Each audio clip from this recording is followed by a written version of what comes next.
Good evening, everyone. Thank you so much for joining us. We're going to give everyone a few moments to log on.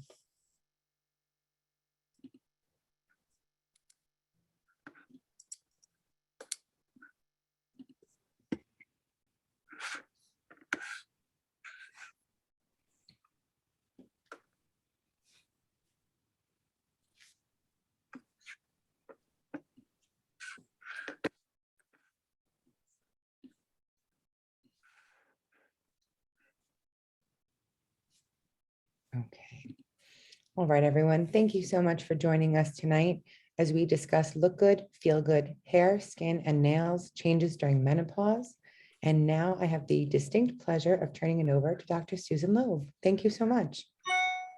Thank you. So thank you for joining tonight's webinar, which is part of our series entitled In the Middle, Managing Your Midlife Transition.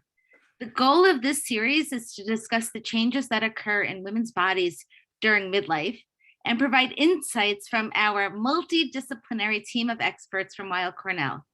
Tonight's topic is such an important concern that frequently comes up in the office. Women going through the midlife transition often begin to notice changes in their skin and hair. Some of these include changes in the texture, quality, pigment of the skin, and sometimes it's hair loss or increased hair, sometimes in unwanted places. Many of these changes are part of the natural aging process, but some are related to the effects of hormonal changes on the skin.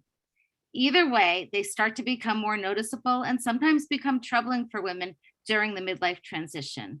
We hope this program tonight will explain some strategies to help us with our skin and our hair. As this webinar is titled, if we look good to ourselves, we feel better about ourselves. So I'm honored to be joined by two outstanding dermatologists from Weill Cornell who will explain some of these changes and offer different options for treatment. Dr. Elisha Singer is an assistant professor of clinical dermatology. He is board certified in both dermatology and internal medicine and practices general and complex medical dermatology. And Dr. Kira Minkis is an associate professor in the Department of Dermatology, where she serves as a director of Mohs and dermatologic surgery. She is board certified in dermatology and completed fellowship training in Mohs surgery and reconstruction for the treatment of skin cancers and a fellowship in cosmetic dermatologic surgery. She currently serves as the president of the Association of Academic Cosmetic Dermatologists. Her clinical focus is on surgical and cosmetic dermatology. We have a lot to discuss this evening, and we will be addressing many of the questions related to skin and hair that were submitted ahead of time. And we'll do our best to answer some more of your questions at the end of the webinar if time permits. So let's start with the basics, Dr. Singer. As we know, during the midlife transition, we experience hormonal changes, including a decline in our estrogen levels. Can you explain what we know about the roles hormones play in maintaining our skin and our hair? Yeah, absolutely. And thanks so much for having me this evening. So we know that as estrogen levels go down, they can affect the skin in a number of ways. Particularly, we know that estrogen is involved with both production of collagen and elastin, which is involved in sort of the thickness and the elasticity of the skin. So as estrogen goes down, the skin becomes sort of less thick and less elastic. We also know that estrogen is involved in wound healing as well. So as estrogen decreases, there is decreased ability in slower wound healing. And then we also know furthermore that the skin becomes more dry. And that can be from a couple of different reasons. One is that there is decreased hyaluronic acid in the skin, which estrogen also helps mediate. And another is that actually our sweat glands, as the sweat glands as estrogen goes down, the sweat glands start to atrophy or they decline. And so there's also less moisture in the skin. And then furthermore, there is definitely an effect on hair as well, and which we'll get into that in a little bit later. That's partially related to sort of the, as estrogen goes down, the relative levels of androgens or testosterone go up. And this can lead to potential hair growth on the face, for example, and then also hair loss on the scalp. So thanks for that introduction. Interesting that you say that sweat glands decrease because all these menopausal women are complaining of a lot of hot flashes and a lot of sweating, but but those glands themselves actually get smaller, huh? Yeah, some of them will atrophy based on some studies. Yeah. Yeah, interesting. All right, so we're going to get to all of those topics you just brought up. It's kind of like the nitty gritty about skin first. So as you said, we see a loss of elasticity and some women get wrinkles. We also see a change in the shape of the face a lot of times. I've seen it referred to as going from the triangle of youth to the pyramid of aging. So what causes that change in shape and change in the face that's going on? So I'm happy to take that one. So there's a lot of anatomy that's changing as we age, and some of it might be related to hormones, and others is just the natural kind of aging process. So first we think about kind of the foundation of the face, which is the bony skeleton, and there's bone resorption that occurs, and it partially is accelerated during menopause as well. And so as some of the bony structure is resorbing, including the mandible, the zygomatic process, and then around the eyes, you're losing some of the foundation on which the skin is sitting. You also have natural fat pads that give volume to the face, including the cheeks, as well as the temporal area. And those fat pads start to migrate and also start to decrease in size. And then also you lose the elasticity of the skin. So the combination of all of those things contributes to that, you know, the youthful heart-shaped face, which starts to change a little bit and become an inverted triangle or a pyramid as we age, and we get a little bit of like jowling, and the nasolabial folds get more prominent, or the smile lines, and the marionette lines form, and you know, all of that tends to occur as well. Yes, so interesting. So we don't want that to happen. So what can we do to help this? So one of the things people ask about is collagen. So what does collagen do, and does it work for this? It's a good question. The answer is it's not entirely clear. And so some studies show that there's a benefit, and some studies show there is not a benefit. So there's a couple of studies, one that looked at about 66 women, and then they sort of gave them collagen and looked at their skin a couple of months later, and they did show that there was increased skin moisture in their skin. And then there was another study where they looked at like maybe like 100 some women after giving them 3 months of collagen supplementation, oral collagen supplementation, and they did show that they had they showed increased collagen in their skin, suggesting that maybe people are getting a benefit to oral collagen supplementation. There's been other studies though which show that there has not been an increase in elasticity of the skin with collagen supplementation. So the data is not entirely clear at this point. I think the jury is still out, but there are some promising studies that have been published. So I think what we would say to people at this point is that there may be some data regarding it, not a lot of robust data at this point. It doesn't seem like there's any problem taking oral collagen, so it seems like that would be okay if you want to take it. Yeah, that was going to be my question. Is there any reason not to try? Probably not, right? Not that I'm aware of, Yeah. that I've seen in the literature regarding side effects from the supplement. Got it. So another supplement that often comes up is biotin. What can you tell us about the benefits and also the risks of taking biotin? So biotin is similar in the sense where there are some studies that show some benefit, and other studies which are not so clear. And there was actually a paper published in one of our main dermatology journals last year looking at biotin for both hair and nails. And what their conclusion in the paper is that there is insufficient evidence to recommend supplementation. However, again, there are some studies, limited studies for both hair and nails that may show some benefit to both hair growth or sort of hair thickness, and also sort of nail thickness as well. So similarly, we would tell people that it's safe to take biotin, and typical recommendations are about 10 milligrams a day, but there's not great data behind its use.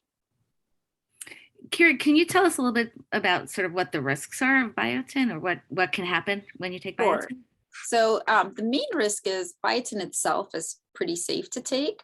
but it could interfere with some laboratory testing. So patients have to be mindful of letting their physicians know if they ever have laboratory tests that the biotin binds to some of the product in the lab test, and it could interfere with the result. So for example, one that is really important for patients to be mindful of is cardiac enzymes. So if they ever end up in an emergency room, for example, and are being evaluated for potential heart attack, they need to let their physicians know that they're taking biotin because it could potentially interfere with the results of that test. There are some other tests such as pregnancy tests and thyroid tests that biotin could interfere with. So that's the biggest risk, is just letting their physicians know when they get blood work done that they're on biotin, as it could potentially interfere with those results. Yeah, you guys taught me that, and I think that is really interesting. I never knew it, and I think it's a really important fact for women to know, because so many women take biotin that those levels could be altered by it. Right, and it's not something that, because it's not a prescription medication, that anybody would necessarily think to let their team know that they're on, but it is important. Yeah, and just go ahead. No, go ahead, Elisha. I was going to say that probably if you're taking like low dose biotin, 5 or 10 milligrams a day, it probably doesn't interfere based on what we think, although it's still important to let your doctor know if you are on that, if you're on low dose biotin and getting those lab tests. But definitely if you're on a high dose, as Kira said, it can definitely interfere with your labs. So interesting. I mean, and that's a point we often make in our practice, is you should let us know all the supplements you take, because there are side effects of a lot of the supplements that seem harmless, but they're not always as harmless. So that's just an important, good point. All right, one more supplement we can talk about: hyaluronic acid. I think that's an amazing product. We see so many commercials for it. Tell me about it, and if you think it's a good one for people to try. Well, go ahead, Kira. Go ahead. Go ahead, Elisha. So I'll defer to Kira for some of the injectables, but for topically, so we think that hyaluronic acid increases, it sort of traps water, so it can sort of increase sort of skin sort of elasticity and decrease fine lines and wrinkling, and we think it may also sort of help sort of with collagen and elastin as well, in terms of sort of securing them. So there are topical formulations of hyaluronic acid, which are over-the-counter products which are safe. But I'll defer to Kira here about sort of other formulations if you use them in your practice. Yeah, so I was going to say that hyaluronic acid, first of all, it's a natural component of the extracellular matrix, so it's like naturally present in the skin. So it's very safe, and people tend not to have like allergic reactions to it. So a lot of the fillers that we use now that are used to kind of reverse what we were just talking about earlier with all the changes that happen with facial aging, particularly with loss of fat pads and bony resorption.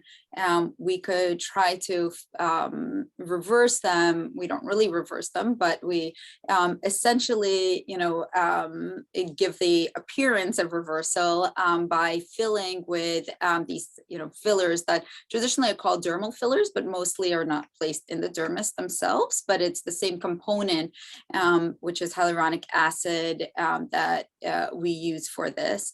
And so these are injectable products. They're used to revolumize the face, if you will, and sometimes to help lift certain areas. And so we use them very commonly as injectables. And there's actually some studies to suggest, like biopsies and histologic studies, to suggest that they actually help to promote native collagen production. So over time, not only does the filler help to revolumize and potentially lift, but it also helps to build natural collagen as well. So we use them very frequently for, that indication. The fillers are hyaluronic acid or other things too?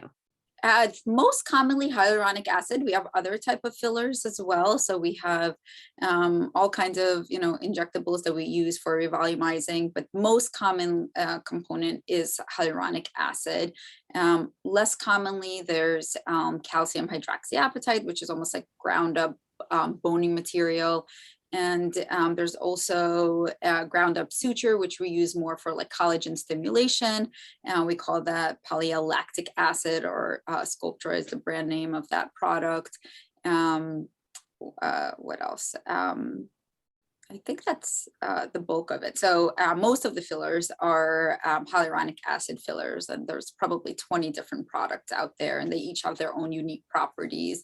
And we use them in different ways. Some we use more superficially for, kind of etch thin lines, and we could place them more superficially or around the eyes or the lips, where we don't really want to revolumize too much. We want to redefine maybe, or contour. And then there are some where we want more volume and lifting action. And so those we place kind of at the level of the bone. And then there are others that we kind of use somewhere in between in the subcutaneous layer of the skin. So interesting. While you're talking, Kira, other cosmetic procedures other than injections that we do for the face, for wrinkles and for facial changes? Sure. So there are other injections that I haven't touched upon, and probably one of the most common procedures that we do is neurotoxin injection, which most people think of as Botox, but there are other products on the market that are very similar. And the way that those products work is they actually serve to essentially paralyze the muscles of facial expression. So when we raise our eyebrows, for example, and we have lots of, horizontal lines on the forehead, that's a very common complaint. Or what is commonly referred to as the 11 lines, which is, from frowning or bringing the eyebrow together. And all of those wrinkles, or rhytids, as we call them, are a result of the contraction of the muscles of facial expression. And we usually subdivide wrinkles into static and dynamic, and not to get into too much details, but basically there are those that occur when we animate, and there are those that are at rest. And Botox or neurotoxins really treat the ones that are dynamic, that occur when we animate, but over time those can lead to more static lines that are always there, and those are much harder to treat. So oftentimes neurotoxins are used to treat wrinkles on the upper face. So the forehead, the glabella region, the crow's feet, or the lines that occur around the eyes. But we can sometimes use them also for other things, including around the mouth, around the chin area, even on the neck. But you have to be careful, and more advanced techniques for some of those areas. We also do chemical peeling for photo rejuvenation, and chemical peels come in different strengths and can target different areas of the skin. So we have the superficial peels that are more kind of minimal downtime. You'll have some improvement in tone and texture, but it's not going to be drastic or dramatic. And they're also used sometimes for acne or for melasma or hyperpigmentation of the skin to even out the skin tone. And typically a rule of thumb is for anything that we do is the less downtime you have, the less dramatic improvement you'll see, and you probably will need to do more of them to see the results that you're looking for. So usually with the superficial peels, you only have a few days of downtime, and it's minimal downtime. People could really go back to work the same day or the next day. And oftentimes we do them as a series, like maybe 3 weeks apart or a month apart, and maybe 3 of them. Then we have the medium depth peels that go to the second layer of the skin, which we call the dermis. And those could really have significant improvement in the tone, the texture, and removing a lot of the sun damage. So even the age spots and sunspots, which we call precancerous actinic keratoses, could be treated. And that's something that I do very commonly in my practice. And then there are the deeper chemical peels, and those really fell out of favor because if you want to treat the whole face, you really need cardiac monitoring. It's usually done in the operating room. There's really significant, like 1 month of downtime, and you're essentially peeling off the entire layer of skin. And so it's really, it has potential cardiac toxicity, so it's just not done as commonly anymore. But sometimes we do them in a much smaller area, like just for the upper lip, for example, if somebody has like very deep lines in the upper lip that even a facelift won't really help with much. That's something that we could do a deep chemical peel for. And there are other conditions like xanthelasma that we use them for, deep acne scarring. Sometimes we do something called microneedling, which also has a minimal downtime, could help the skin look better, get a little bit more collagen production. And it's essentially using a device that inserts tiny little needles. And so it causes little wounds in the skin that you can't really see because they're so tiny, but they are enough to start the wound healing response, and in so doing collagen production. It also helps a little bit with acne scarring and just evening out tone and texture of the skin. And let's see, lasers, that's a big category that I haven't touched on yet. And we have a wide array of different lasers that are used for different indications. So there are some that are more for photo rejuvenation purposes, and same thing as with the peels, the lasers that give you the most dramatic benefit are the ones that also are going to give you pretty significant downtime, and those are the ablative lasers, which come as fractionated ablative or non-fractionated, and they basically ablate the top layer of the skin and cause a wound healing response, which then helps to tighten the skin, helps to get rid of some of the wrinkles, produce collagen, and etc. And then we have non-ablative ones that have less downtime. You'll probably need to do a series of those. And then we have lasers that target various different, what we call chromophores or targets in the skin. So they could be used for very specific things. So for example, and I think we'll touch on some of this later on, but we could use lasers to get rid of dark spots, get rid of hair, get rid of vascular lesions or red spots on the skin. So that's the bulk of it. That's amazing that there are so many options, and it's reassuring that there's so much that can be done in a procedural way for the skin. But we got to keep Elisha in business. He doesn't do this cosmetic stuff, right? So if we're going to use medications, let's start with medications that are good for sort of the wrinkles and the elasticity in the skin. What would you use for that? Yeah, I mean, the other option is, for topically, the best medicines are topical retinoids. And so topical retinoids work through a lot of different mechanisms, but we know that they sort of increase the top layer thickness of the skin. They also increase collagen in the skin, probably hyaluronic acid as well. And they also sort of decrease inflammatory proteins in the skin that are breaking down the skin as well. And a little goes a long way with these medicines. So just applying a little bit, every other night, and then eventually every night, over time, typically it takes many months, even a year, to see really full effects of reducing fine lines and wrinkles, but those are also helpful. Any risk of using it, retinoids? The biggest risk or side effect of the medicine is that people can get at what's called a retinoid dermatitis, which is where you can get dry skin, a little bit sort of red skin, sometimes irritated skin. And also people have to be a little careful in the sun because sometimes it can be a little sensitive in the sun as well. I tell people it's not a reason to not use these medicines during the summer if they go on vacation, but they should just be really careful with sun protection, sunblock, hats, etc. Which we should do always anyway, but we'll get to that, right? And so Kira touched on the dark spots and the increased pigment, and we definitely do see a lot as women go through midlife and age. So it's real common. What causes those dark spots? And then what are the medications? Like Kira to give us ideas for procedures, but what are the medications that can be used for those? Yeah, so I mean, not every dark spot is the same. As Kira was mentioning, some of these spots are from the sun. They're called solar lentigos or solar lentigenes. Sometimes people have more sort of these maturity spots that are a little thicker. They're called seborrheic keratosis. Sometimes people can get sort of a rash or sort of hyperpigmentation or darkening of the skin. Usually it's more symmetric on the forehead or the cheeks or the upper lip. That's called melasma. It's more common in pre-menopausal women, but it's not exclusive. And then sometimes there's other sort of more rare things like drug reactions, sort of inflammatory conditions as well.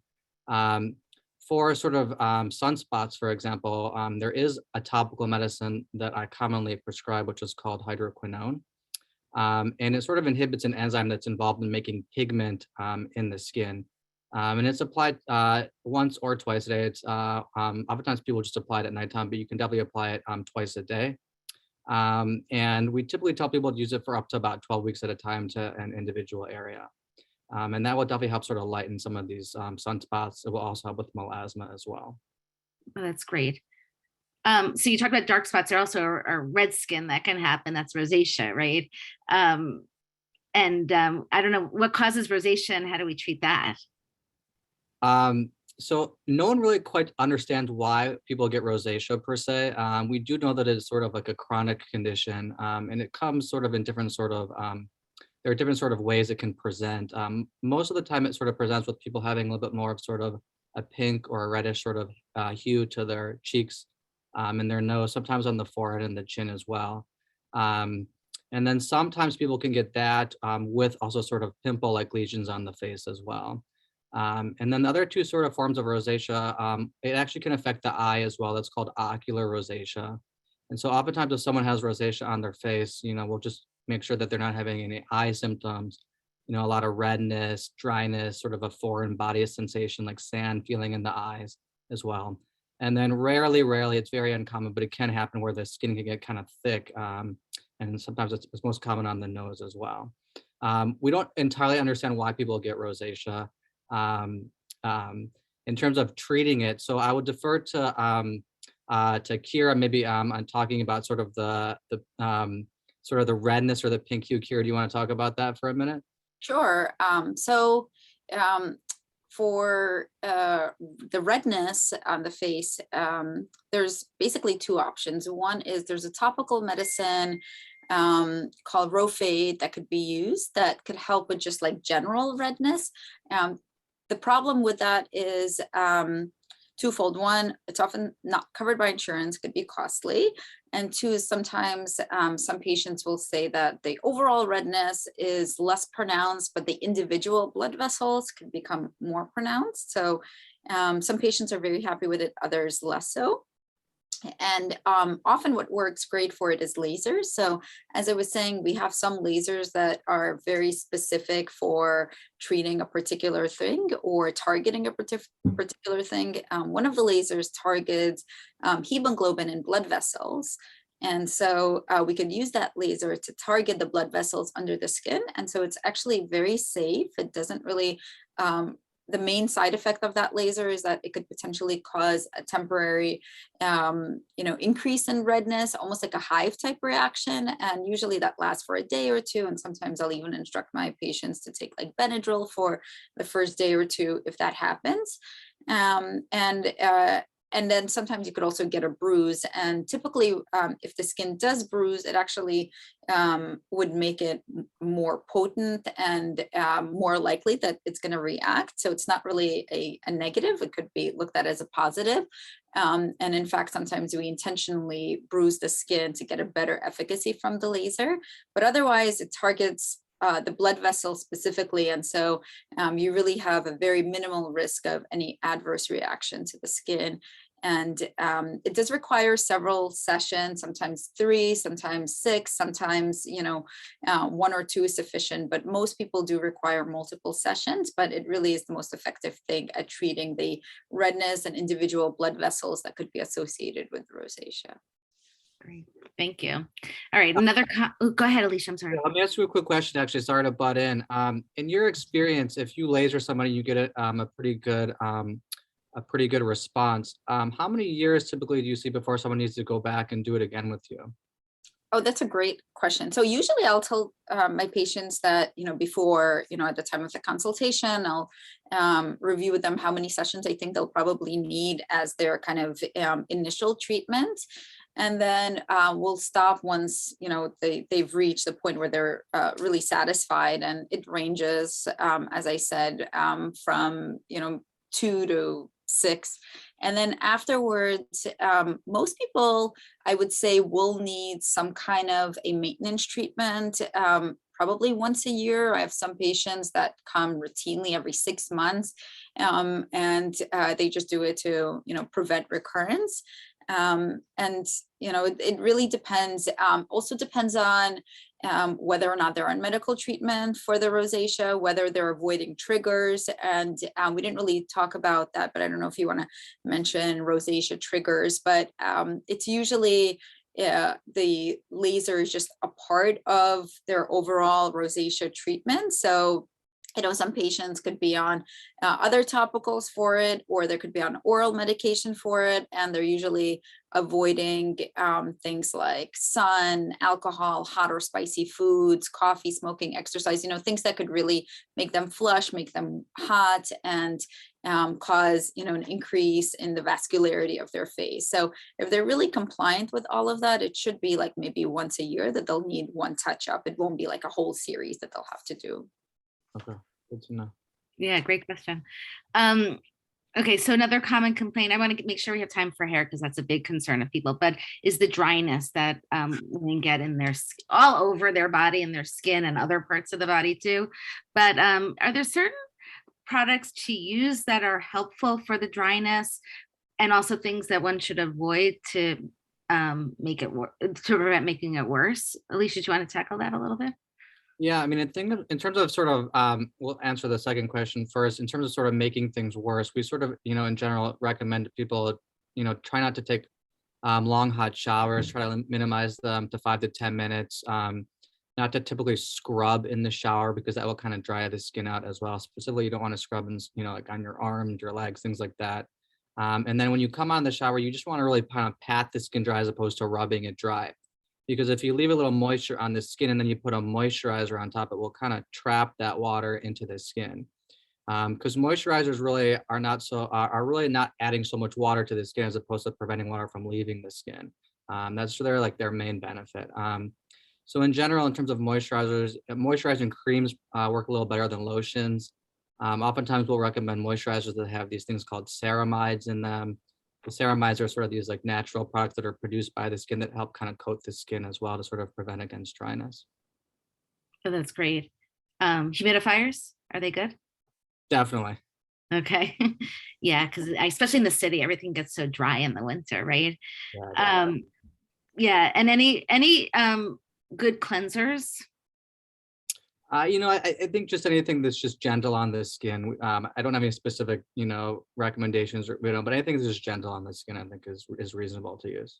Great. Kira, anything to add there? No, I agree. I mean, I don't want to necessarily throw out any brand names, but there's so many products now that have like various different kind of gentle cleansers. And that's what I would recommend. I would avoid using anything that's too abrasive, and as Elisha said, any kind of like deep scrub, which is also another thing that could make rosacea worse. Also, is any kind of harsh abrasive things on the facial skin could exacerbate rosacea as well. Oh, sure. Okay, this question came up in the submitted questions before that were submitted when people registered, and we know it's so counterintuitive why women in midlife 50-year-olds are getting acne, and you touched upon this when you said it's the altered ratio of testosterone to estrogen, but I'm wondering if you can comment on that a little bit more and how we treat it for midlife women.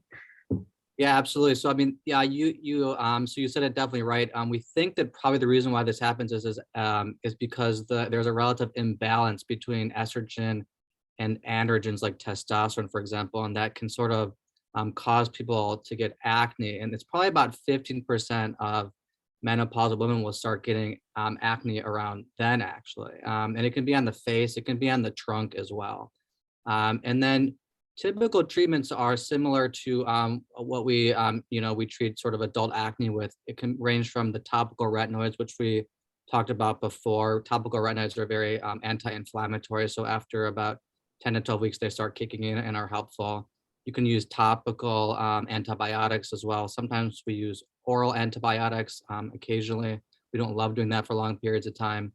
And then the other medicine which we can talk a little bit about now, and then also we may get into, if we talk about hair, is this medicine called spironolactone. Spironolactone has been around for years. It does work sort of very weakly on the kidney. It's called a diuretic, but we also know that it sort of blocks androgen receptors or sort of testosterone receptors, and so it's sort of working at the sort of the exact sort of pathophysiological level that we want to in terms of what's causing perimenopausal or menopausal acne. It's pretty effective. It can take about 8 or more weeks to kick in as well, but typically at low doses, it does not have a lot of side effects. Great. Do you want to add something, Kira? No. Okay, good. All right, before we get to hair, one last question is our nails, right? So nails start to become brittle too. What can we do for that?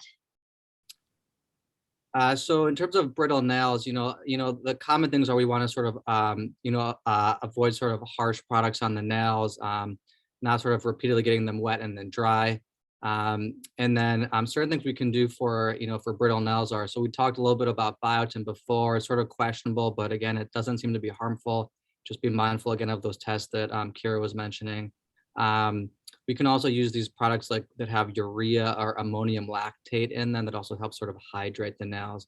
And there's some topicals that sort of you can kind of paint down the nails that are sort of help harden the nails as well. Are manicures good or bad for you? Or neither? It depends, sort of what chemicals they're using. Kira, I don't know, do you have any thoughts about that? I mean, I think that you can have a little bit of like a yellowish discoloration that could occur over time from nail polish, particularly with darker tone nail polishes. You could also sometimes get, I don't want to scare anybody, but sometimes you could get infections, like paronychia is an infection of the skin around the nails that we sometimes see. Depending on how harsh they are with buffering the nail, sometimes you could see like ridging that could potentially be permanent. It could scar if they do it at an area called the nail matrix, which is the that white part that's at the beginning of the nail. So I think they potentially can be. I think the key is with hair and nails and skin, just gentle is better. And I think those are, the big things. There was some concern at one point about gel manicures that require UV to set, and whether that could potentially increase the likelihood of squamous cell carcinoma formation, which occurs from, UV exposure. So far, the studies have not supported that. They haven't been around for that long, so who knows down the road. I would be a little bit careful, but so far, they have not seen an increased incidence of squamous cell related to that. Interesting. Yes, we've all heard about that, and but luckily there are other options that you can do for sure. Yeah. Okay, hair. Everybody wants to talk about hair. So we'll start with that extra hair, the chin hairs that people don't want, or the extra facial hair. And I'm assuming it's similar. It's the same thing that we've just talked about, the relative testosterone to estrogen ratio, right? Is there something more to it, Elisha? No, definitely. I mean, I think with the caveat that if someone sort of suddenly develops a lot of facial hair growth and maybe acne as well, then sometimes we would do some certain blood tests, checking hormonal levels just to make sure that there's nothing dangerous going on. Sure, but because just for a little bit, we think it's the hormonal imbalance. Right, because if there's an excessive amount, there could be a tumor or something secreting hormones that we'd have to evaluate for. Is that what you're saying? Yes, exactly. Mm-hmm, mm-hmm. So if it's minor and just a little bit, what are the medications we use to treat it? So medicines wise, there are two. So one is that medicine spironolactone that we were talking about before, because it works sort of the same way. It's sort of blocking these androgen receptors, and so over time it will help sort of decrease hair growth. And then there is one topical medicine. The generic name for it is called eflornithine. The brand name is called Vanica, and it sort of inhibits this enzyme that's involved in making hair, so to speak. You apply it topically twice a day. It takes about 6 to 8 weeks to kick in, and then you got to use it consistently. Once you stop using it, it probably stops working in about 6 to 8 weeks as well. Oh, and then they come back. it will grow back over time. Not permanent. Yeah, that's the downside of it, is that it's not covered by insurance, as most of these, cosmetic medications, topical particularly, and it only works as long as you continue to use it. So it is kind of effective while you're using it, but the hair will regrow once you stop. And there are some more physical ways, or procedural ways to remove the hair as well. So there's obviously epilation, waxing, and all of that. There's electrolysis, which gets rid of the individual hairs, but it could be it could take a very long time because they have to treat each individual hair. But that tends to be more of like a long-term solution. And then there's also hair ablative lasers. So there's lasers that, just like the vascular lasers target the hemoglobin in the skin, there are lasers that target melanin in the skin, which is the pigment containing substance in the skin. And there's two main categories. There's the ones that target the very small melanin particles, such as like the brown spots, the solar lentigines, and tattoo even. Tattoos could be removed with that kind of laser. And then there are those that target the larger melanin particles, and the hair happens to contain large melanin particles. So by targeting the melanin in the hair, we could ablate the hair and get rid of it in a more permanent way. The problem is that it only works, because of its mechanism of action targeting the melanin, it only works for pigmented hair. So if somebody has gray hairs or very fine, what we call vellus hairs, the little hairs that are not as coarse and thick and pigmented, the laser is ineffective for those non-pigmented hairs. And it also takes like many sessions. So usually you'll see an improvement after just a single session, but really to get an entire area to be permanently hairless, it could take, sometimes up to 10 sessions for it to really be, permanently removed. Do you recommend one versus the other then? Well, in general, I think if you have pigmented hair, I think the laser hair removal is extremely effective and very safe. So I would definitely recommend it. But if you have either fine hairs or gray hairs or blonde hair, then the laser is just not going to be very effective. And in that case, I would look to other methods of removing the hair, either with Vanica or with, depilation, or, removing it by, if it depends on whether, people want to do something like waxing or electrolysis for more like permanent removal. Gotcha. Okay, we got to talk about hair loss. So important. So there are lots of different types of hair loss. Do you want to just kind of briefly go into that, Elisha? I know we're getting close on time. So what can you tell us about the different kinds of hair loss? Yeah. So when we think about hair loss, there's we think about sort of categories. There's a non-scarring hair loss, which is can be potentially reversible. And then there's these sort of scarring hair losses, which once you sort of lose their hair, unfortunately, it's permanently lost. Most commonly, we actually, studies show that up to about 50% of people that are postmenopausal will lose some hair over time. And so the most common cause of hair loss, which is a non-scarring, is called androgenetic alopecia, or female pattern hair loss. And that again is due to the fact that there is a sort of decrease in estrogen and then increase in these androgens. And what it causes the hairs to do is they shrink and they become miniaturized. And so what that looks is that the hair just doesn't look as dense over time. There is also sort of it's sort of a questionable, debatable entity in the literature, but where it's not so much caused by the androgens, but over time still the hair can just become sort of less sort of dense. And the term isn't very nice, but it's called senile alopecia, where just sort of the hair in general can sort of just become a little bit less thick over time. And then other sort of sort of other non-scarring hair losses, which I feel like we are seeing this a lot more during the pandemic, especially is where people will start shedding a lot. And the shedding is called telogen effluvium. It oftentimes happens after sort of a big sort of stressful event, either sort of physically or mentally. And typically a few months later, hair is sort of cycle into this sort of resting phase and then start shedding. And that typically will get better after about 6 months, but sometimes people can enter this sort of chronic shedding cycle. There are some people that can develop sort of patches of hair loss, sort of usually more circular patches. That's also non-scarring. It's called alopecia areata, for which we can give people injections. And then rare sort of more scarring hair losses. I think the biggest one that that people really should sort of be aware of is that sometimes the hairline can start receding.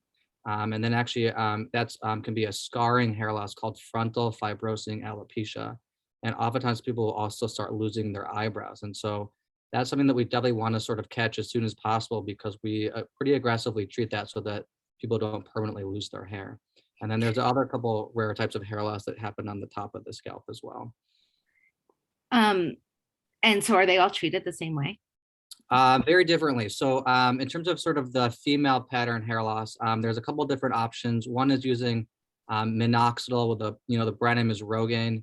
You can use minoxidil topically. What it does is it thickens the diameter of the hairs and it keeps hairs in the growth phase for longer. It takes a year to see full effects, so people have to be pretty patient with the medicine. Sometimes we will give the medicine by mouth as well at very, very low doses. We talked about spironolactone before. That's another option as well. There is a medicine called finasteride, which can also be used. Again, this is sort of off-label. It's approved for men with hair loss, but we can use it in women as well. And there are some benefits that are seen with that medicine. When people are shedding, we oftentimes will check labs on them just to make sure we're not missing anything with their thyroid or having a very low iron level or even a very low vitamin D level. Typically, if it's sort of acute shedding, it will just get better over time.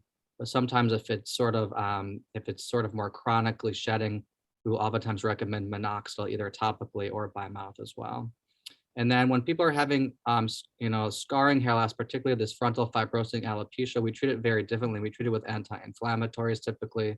So we're oftentimes using topical steroidal medicines, which are anti-inflammatory, sort of on the frontal hairline. We'll do injections of steroids into the scalp, and then sometimes some systemic anti-inflammatory medicines as well.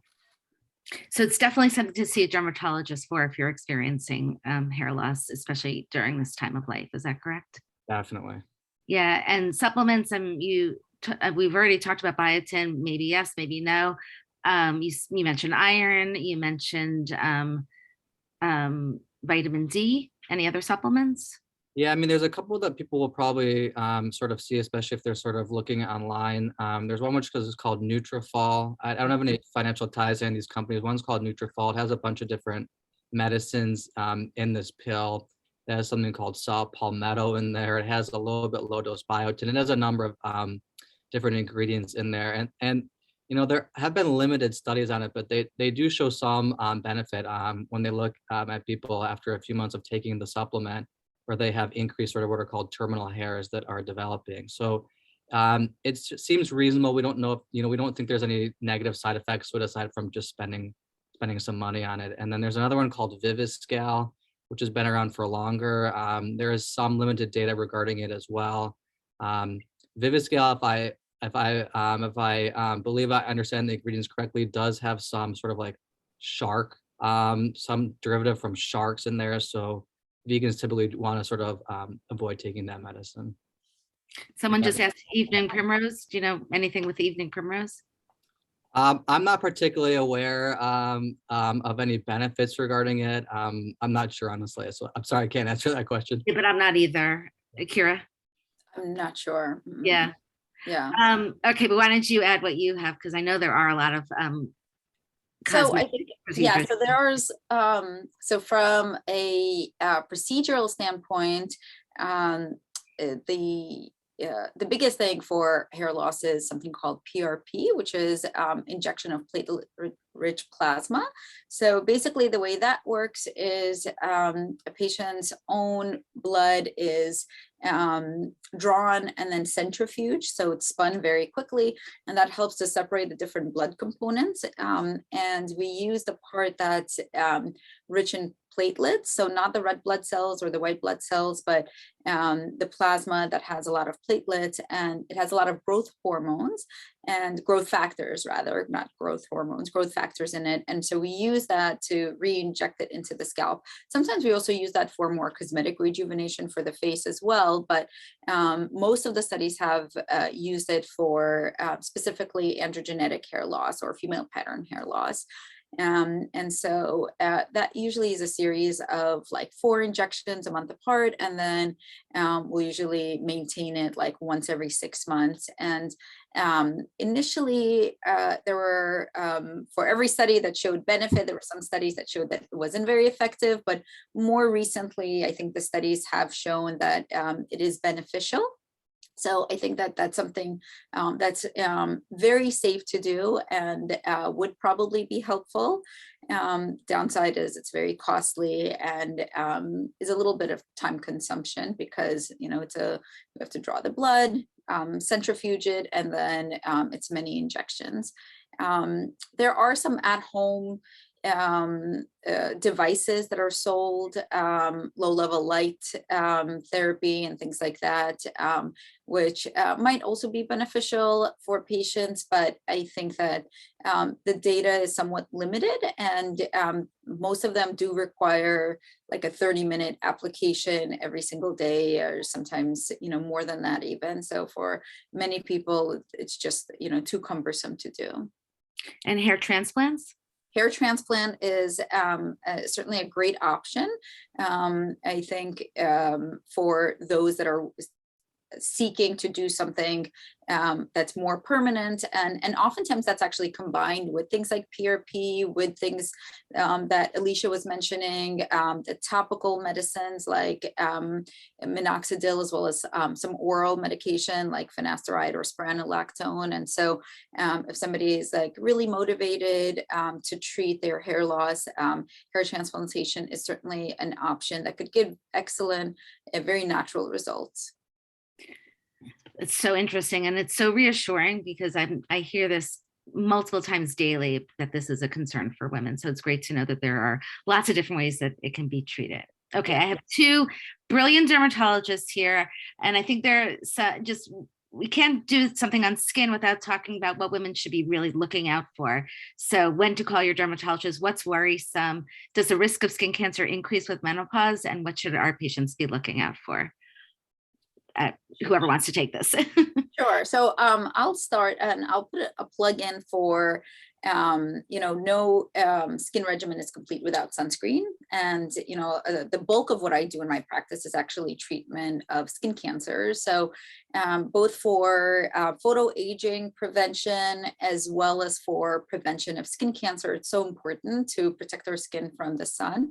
And that's, you know, UV is really the #1 cause of aging and skin cancer. So I usually recommend a daily sunscreen, and that could be either a standalone sunscreen, or just to make it easier, a moisturizer that has sunscreen in it, as well as wearing hats and sunglasses. And I'm a big fan of UV clothing as well, just because it's so much easier than reapplying sunscreen. So I'll start with that. So, you know, wearing appropriate sunscreen, I think, is #1. And then as far as what to look for, so we usually do recommend doing a like once a month self-skin exam. And the American Academy of Dermatology has actually really great resources for patients. So, you know, if anybody wants to go on their website, they have some illustrations for, you know, how to do a self-skin exam and ways to look at yourself in the mirror, to look at parts of you that, you know, otherwise are hard to see. But in addition to that, just seeing a board certified dermatologist annually, or more frequently if you have a personal or family history of skin cancer, I think it might be outside the scope and time constraints of this webinar to go into too much detail about what to look for. But as far as melanoma goes, which is, the most concerning, deadly type of skin cancer, we talk about the ABCDEs of melanoma, just to spot it. So A is asymmetry. So if you have a mole or a growth on your skin that looks asymmetric, that might be worrisome. B is border. So if it looks like the border is a little ill-defined or hard to see, that could be concerning. C is color. So usually uniform color is a positive sign. If it's various shades of brown or black or blue or red, that could be more worrisome. D is diameter, so larger than a pencil eraser, which is about 6 millimeters in size, and E, which is evolving or changing. So we often recommend that people kind of get, familiar with what their moles typically look like, because if a mole suddenly starts to change or bleed or grow, that could be very worrisome. And that's definitely a reason that you'd want to see your dermatologist. It's so, so important. I think, am I right to say it's, not part of necessarily menopause, but it's part of the natural aging process that this becomes more common as we age. Yeah. And so it's something for us to definitely look out for. Okay. You touched on what we can do to kind of preserve our skin and prevent these things that we talked about. So definitely sun protection. I know you're going to say don't smoke. Of course, that's not good for the skin. What about diet? Anything special in the diet we should do to kind of try to keep our skin healthy? Elisha, you want to touch on that? I'm not aware of any specific studies about diet and sort of reduction in skin cancer. Or no, just skin health, I mean. Oh, just skin I health. would say having like a diet full of antioxidants, eating berries and things like that, green leafy vegetables, and less sugars and lean, protein. I think it's probably healthy in general for reducing inflammation everywhere in the body, for the gut and for the skin. Yeah, that makes perfect sense. And we can talk about this for hours and hours, but of course, stress management, good for our skin, good for our hair, good for our whole body. We all live in such a stressful time right now. So finding ways to manage our stress is such an important thing, I think, right? For sure. And I think there's a direct link to lots of skin pathology that we see and stress. Yeah. You guys are amazing. Do you have any final words of wisdom that you want to share? Sorry, I didn't mean to put you on the spot. One thing I was going to say that I didn't mention before, which when we were talking about hair losses, is that, which I think is actually a big plug potentially for doing these PRP injections, is when people go on these medicines for hair loss, whether it be minoxidil topically or by mouth or spironolactone or finasteride, I typically tell people that you're sort of going to want to be on this, long term, because if you stop using those medicines, you'll probably lose those effects over time of them helping with the hair. So one of the nice things I think about for PRP, and Kira, correct me if I'm wrong, is that you can sort of do it intermittently to sort of just kind of hopefully maintain things. But I do recommend doing it concurrently with topicals as well, because I think, it's the combination that would probably be most effective. So the PRP with, topical minoxidil, and if there's a hormonal component, spironolactone or finasteride as well. Right. I want to thank you both so much. I think we all learned so much from you. And I think there's a lot of optimism here because, as we said, this is really troubling for a lot of women, both the skin and the hair changes. And it's great to know that there are so many different options. So just to remind everybody, Dr. Singer does medical dermatology, all your complex medical dermatologic needs. And Dr. Minkis does cosmetic and cancer dermatology. So they're available for your needs. And I just wanted to remind you about our Women's Midlife program. So my colleague, Dr. Peggy Polineski, and I see patients for consults by telehealth to focus on women's concerns as they go through the menopausal transition and beyond. So you can find the link to the program on the email that was sent about this webinar or by contacting my office. Thank you all so much for joining this evening.